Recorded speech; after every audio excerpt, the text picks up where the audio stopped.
25 অক্টোবরে গণহত্যা করেছে। তারা 2013 সালের 5 এবং 6 মে শাপলা চত্বরে গণহত্যা করেছে। তারা 2009 সালের 25 এবং 26 ফেব্রুয়ারি আমাদের চৌকস মেধাবী সৎ যোগ্য দেশপ্রেমিক 57 জন সেনা অফিসার সহ 71 জনকে হত্যা করে সেদিন তারা গণহত্যা চালিয়েছে।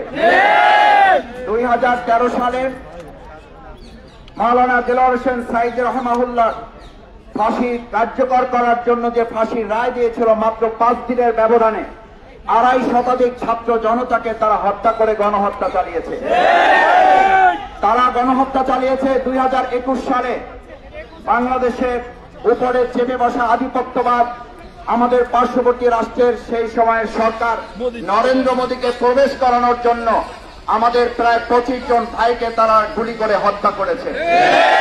সুতরাং এরকম বিগত 17 বছরে এক এক করে শত শত শুধু নয় হাজার হাজার ভাই বোনদেরকে হত্যাকারী গণহত্যাকারী এই সংগঠনকে 2024 সালের 5 আগস্ট থেকে শুধু নয় জুলাই আগস্টের গণঅভ্যুত্থানকারী সকল দেশপ্রেমিক জনতার দাবি ছিল এই আওয়ামী লীগ সরকারের পতন ঘটিয়ে তাদেরকে নিষিদ্ধ করতে হবে।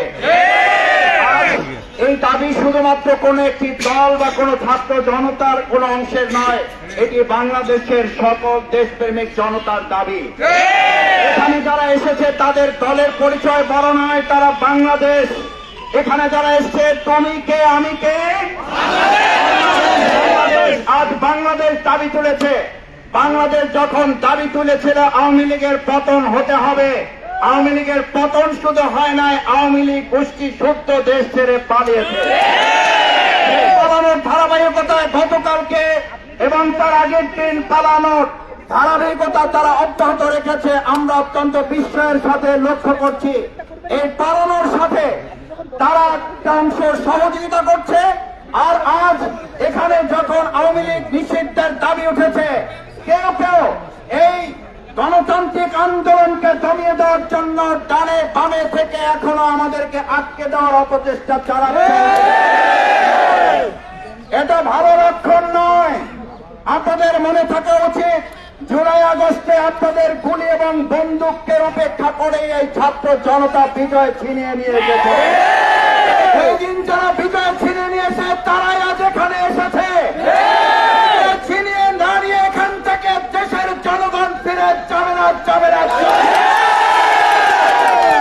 আজ এখানে রাজনৈতিক দলের নেতা হিসাবে বাংলাদেশ জামাত ইসলামী আসে নাই।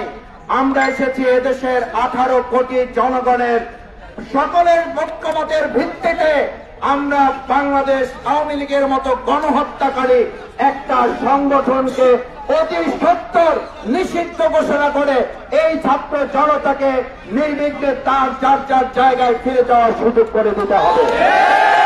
আমি খুব বিস্মিত হই, আমাদের কেউ কেউ বলেন এটি খুব স্পর্শকাতর জায়গা। আমি আমার ভাই বোনদের কাছে জিজ্ঞেস করতে চাই, এই যমুনার জায়গাটি যেমন এসব স্পর্শকাতর, আমাদের বাংলাদেশের প্রত্যেকটি নাগরিককে স্পর্শকাতর না তার স্বাভাবিক জীবন। প্রত্যেকটি মানুষ স্পর্শকাতর। মানুষের জীবনকে অনিরাপদ করে শুধু একটা ভবনকে নিরাপদ করা যথাযথ নয়। পরবর্তীকালীন সরকার তৈরি করা হয় নাই, এটা ফ্যাসিস্ট সরকারের দায়িত্ব ছিল কোন একটা ভবন পাহারা দিয়ে গোটা দেশকে অনিরাপদ করে।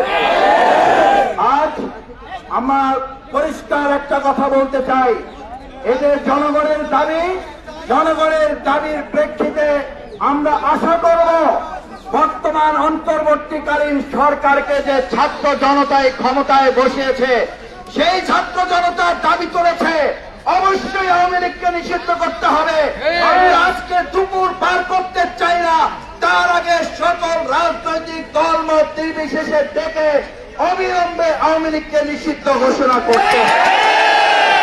সম্মানিত ভাই এবং বন্ধুগণ, আমির জামাত ডাক্তার শফিকুর রহমান আপনাদের সকলকে সালাম জানিয়েছেন এবং এই আন্দোলনে গত রাত থেকে আপনারা যারা এখানে অবস্থান করছেন করবেন, আমরা এই আন্দোলন সফল না হওয়া পর্যন্ত আশা করি বর্তমান অন্তর্বর্তীকালীন সরকার সহযোগিতা করবে এবং ছাত্র জনতার এই দাবি বাস্তবায়নে তারাই এগিয়ে এসে ভূমিকা পালন করবে।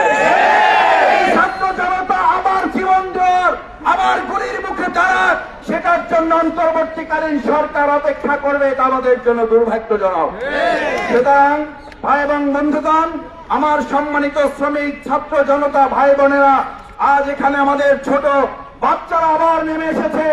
আমি সাংবাদিক ভাই বোনদের কাছে অনুরোধ করতে চাই, আমাদের ভাইয়েরা, আমাদের বোনেরা, আমাদের ছাত্র জনতা, আমাদের জুলাই যোদ্ধারা, আমাদের শহীদ পরিবার, আমাদের আহত বন্ধুত্বরা এখনো যখন পুনর্বাসিত হয় নাই, তার আগে বিচার সংস্কার সম্পন্ন না করে আবার আরেকটা ঠুনকো নির্বাচন দিয়ে জাতির সাথে তামাশা করতে দেওয়া হবে। কারণ এরকম নির্বাচন আমাদের অবশ্যই প্রয়োজন, কিন্তু বিচার এবং সংস্কার ছাড়া জাতির প্রত্যাশিত নির্বাচন বাস্তবায়ন অসম্ভব। সেজন্য আমরা দাবি জানাতে চাই, অবশ্যই দ্রুত সময়ের মধ্যে ছাত্র জনতার এই দাবিকে সামনে রেখে আওয়ামী লীগকে নিষিদ্ধ করে বাংলাদেশের জনগণের দাবি বাস্তবায়ন করবেন। মাঝখানে যুবলীগ, স্বেচ্ছাসেবক লীগ আর এই সমস্ত ডালপালা ক্যাটার ষড়যন্ত্র করে আমাদের এই ছাত্র জনতাকে আর ঘরে নতুন আর কোন প্রশাসন করার প্রয়োজন নাই। প্রশাসনের জন্য 8 মাস সময় এনাফ ইজ এনাফ।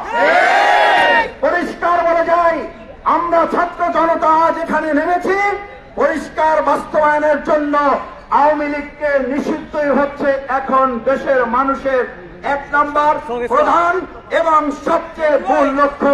এই লক্ষ্য থেকে অন্য কোনো দিকে আমাদের ডাইভার্ট করা যাবে না।